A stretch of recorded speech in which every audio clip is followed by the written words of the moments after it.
Hi guys and welcome back to Sports Go at HD and welcome back to another episode of Let's Talk Transfers, where I discuss who I think each team in the Premier League should be looking to sign in the January window to enhance their squads for the remainder of the season, to achieve their respective goals and whatever you consider to be success for their team.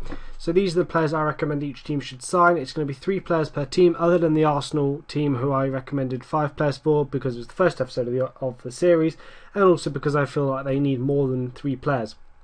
The only other team I may do more than 3 for is QPR, because I do feel they need quite a few as well due to their current situation. But today it's going to be Fulham, Liverpool, Man City and Man United. Probably the episode a lot of people are interested in, because obviously Liverpool, Man City and Man United, but all 3 of them have massive followings. Fulham have a big following, but of course those 3 are the big ones. So today, this one hopefully will get quite a lot of interest. So today, let's crack on with it. So first player I think Fulham should get is Danny Simpson, because they've got no, other than Stephen Kelly, they've got no designated or Pacific right back. They got Reiter, whatever they call him, but as far as I'm concerned, he's not a right back. He's just a makeshift right back. And then they've got Stephen Kelly, who is just not. He's okay. He's decent backup, I think, but he's not a player of adequate quality for what Fulham need if they are to achieve what they should achieve this season, given their attacking quality.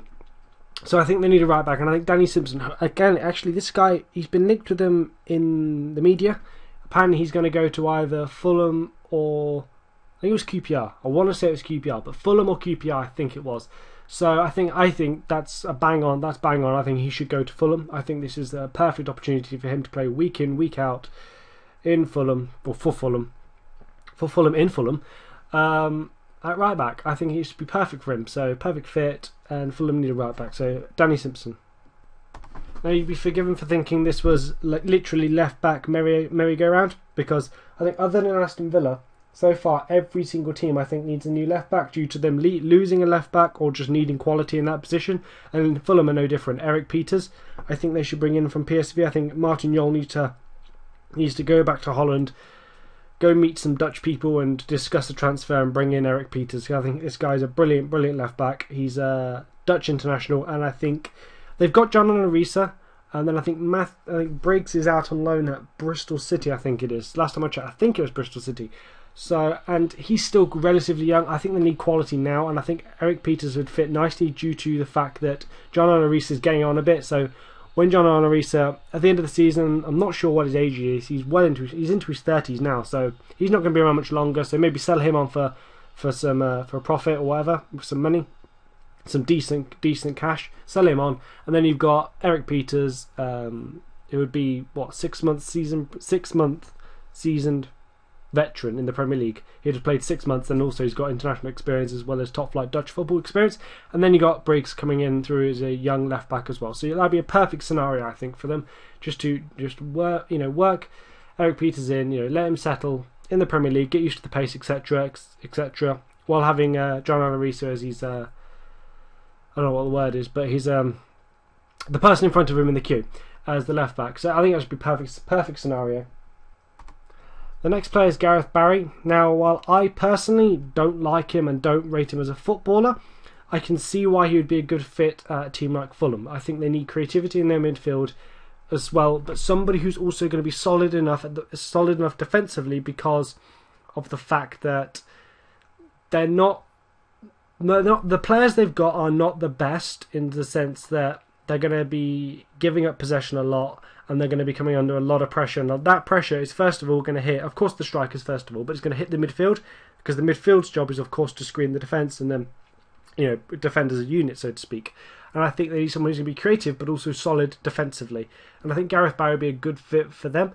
I don't think he's a very good player personally. I don't think he's an international player. I don't think he should be anywhere near Man City's team. I really do not rate him, but I can see why he'd be a good fit for Fulham. And I think Fulham would be good choice for him to go to, either on loan or a permanent. Don't know how that would work. So, but I think Fulham would be a good fit. Next team is of course Liverpool. Now Liverpool, they've not done too badly. I think Brendan Rodgers has done a really good job so far. I think from what I see, he's done done a decent job of implementing his own style of play. I think the only thing they've really lacked is the striking situation, because of course they've only got Luis Suarez and Borini, who's been out injured a lot, and then a couple of makeshift strikers. They've only got those options. Of course, Andy Carroll out on loan, but I mean, I think the worst case scenario is bring Andy Carroll back on loan if they can't bring him back. But I hear Brendan Rodgers does not rate him at all and just doesn't want him back because he's just shocking. Andy Carroll is, so that's not going to happen, I don't think. So they do need another striker, and as far as I'm concerned, that striker has to be Aaron Bent because of his goal scoring record in the Premier League. I think they need somebody who knows the Premier League. He knows the speed of it. He knows what it takes to get through a defence in the Premier League, and it's just a proven Premier League goal scorer is what they need. They don't need somebody coming in from another country who's going to take time to settle, who's going to take time to find his form, etc., etc. They need someone now, someone who's just going to be able to do it right off the bat. And I think Darren Bent is that man for them. I mean, whether or not you play him and Suarez up front together or you bring Bent off the bench, I don't know. Because obviously Luis Suarez is the superstar of that team now, so you've got to build the team around him. So he'd be the one to stay on the pitch if they had to choose him or Bent on to start. But I certainly think he'd do an amazing job for Liverpool. And also, given the fact that Lambert seems to have frozen him out of their team, so he'd be available. And while it would probably cost a lot, because no doubt Randy Lerner would want to recoup some of the funds they splashed out on him when they bought him in from Sunderland. It would cost a bit, but I think if Liverpool are serious about qualifying for the Champions League, they do need to go after Darren Bent. Next player I think Liverpool should move for is Riyad Boudibous. I can't say his name, apologise for that one, but left back, he can play left wing or right wing. I believe he's fundamentally a right winger, but he can play left wing as well. I've seen him play for Souch, or again I can't say the name, in Ligue 1 this season on ESPN. I've seen him a few times and he looked really good. Plus, Liverpool, they've got Raheem Sterling, of course. They've got Stuart Downing, but he's playing at left back a bit, I believe. So he's not the best, is he really? He's not really done it. So I think they do need quality to provide the service to Suarez and, of course, I believe Darren Bent and Borini, of course. They need to have players who can provide the good service and also be an attacking threat from wide. You can't expect Raheem Sterling at such a young age to be so consistent that he can carry the team's creativity and width, etc. on his own. He's still very young, you've got to understand that, so he will lose his form. Most likely he will lose form at some point. He can't keep going because of his age. Or I'll be very surprised if he could. So you do need an extra winger, I believe, and Riyad Boudibous would be a great option for them. Final player for Liverpool would be Neil Taylor. Now, I think they need backup to Jose Angel. No, not Jose Angel. Jose Enrique. Who was I thinking of? I don't know. They need backup to Jose Enrique because, as far as I'm concerned, they don't have any adequate backup who's ready now. They've got some young players, but they don't have players who are ready to really hit the ground running whenever Brendan Rodgers needs them to. And I think, given the fact that Brendan Rodgers has worked with Neil Taylor at Swansea, of course, knows his style of play. Also, he wouldn't cost the world, I don't believe. So I think Neil Taylor would be a great option for Liverpool to move for. Now, again, Swansea fans are probably going to not like me because I keep recommending quite a few of their players to leave, or for other teams to swoop in and sign. But that's due to the fact that I think Swansea's squad is, again, just like Everton's, loaded with some very good players who big teams should want to try and sign. Now on to Manchester City. Now, given the fact that they're now out of the Champions League, they don't need a lot of work doing to their squad. I believe they're coming up shortness, whatever the term is for that, was due to the fact that I don't think anyone was to blame necessarily, in my opinion. I think it was Mancini. If anybody, it was Mancini to blame, yes, but he was being creative in his tactics. He was being using his innovation to trying to play three defenders and then the two wing backs, etc. at the back.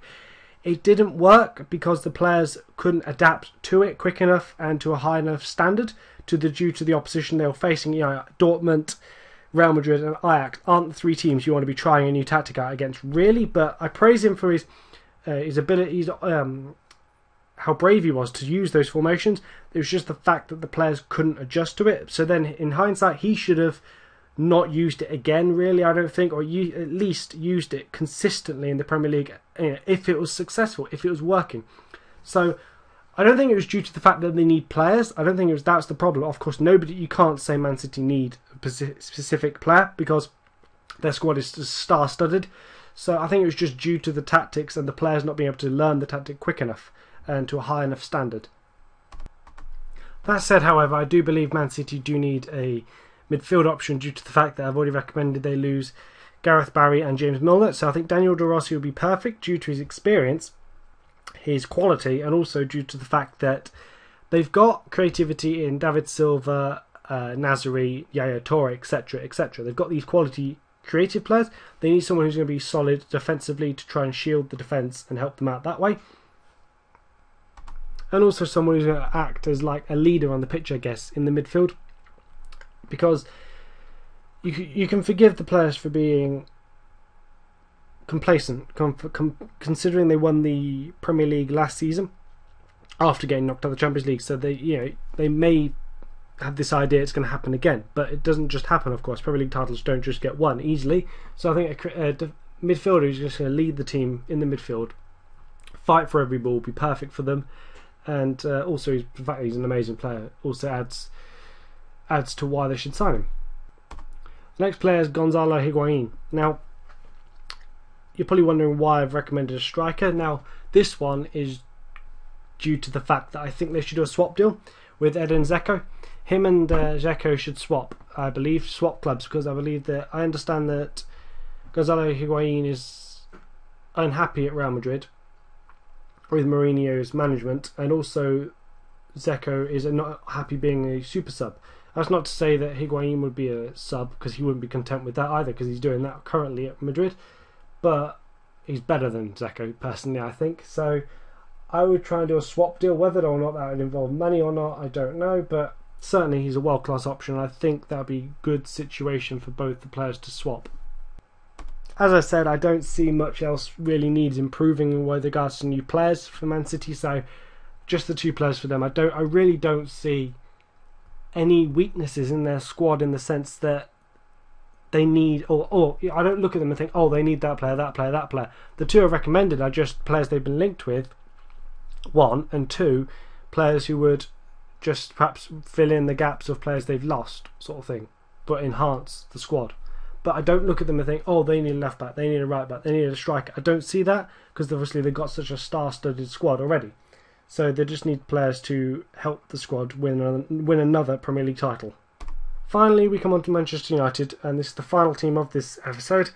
Now, given their injuries they've had this season at the back, I think they do need another centre-back, because Nemanja Vidic is getting on a bit, Rio Ferdinand's getting on a bit. Whether or not you can, with regards to the other centre-backs, it's up to you whether you think they're good, whether they're good enough. I mean, obviously, I think Chris Smalling and Phil Jones are very good, but I don't personally rate Johnny Evans that highly. So I think they need, for a club the size of Manchester United, they need someone who's world class to add as an extra option.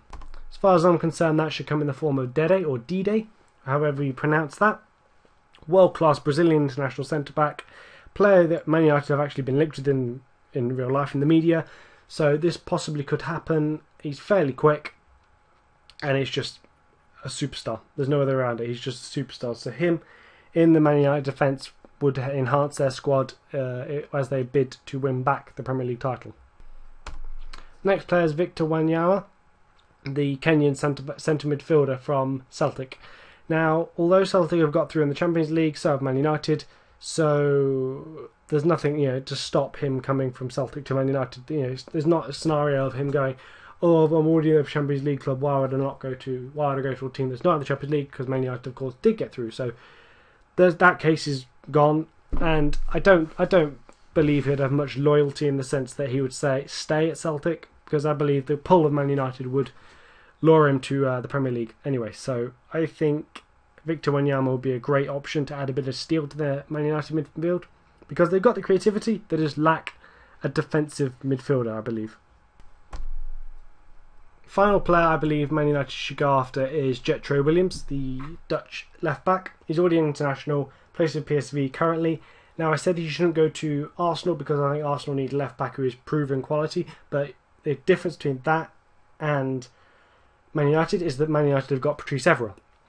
Now I believe they need a second left back, mostly because of Evra's age. They need someone to take over once Evra leaves, and I believe that could even be in the summer. But if not this summer, then next summer I believe it could happen. So I think they need someone to play left back now.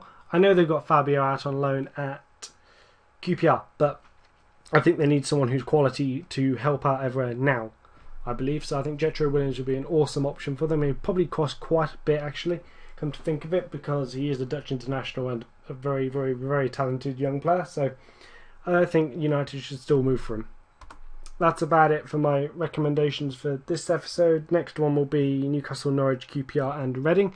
So let me know in the comments what you think of the players I've recommended. If you support any of those teams, do you think they would add quality to your squads, or do you think that you need a different position? Let me know in the comments. Leave a like if you've enjoyed this, and I'll see you guys next time.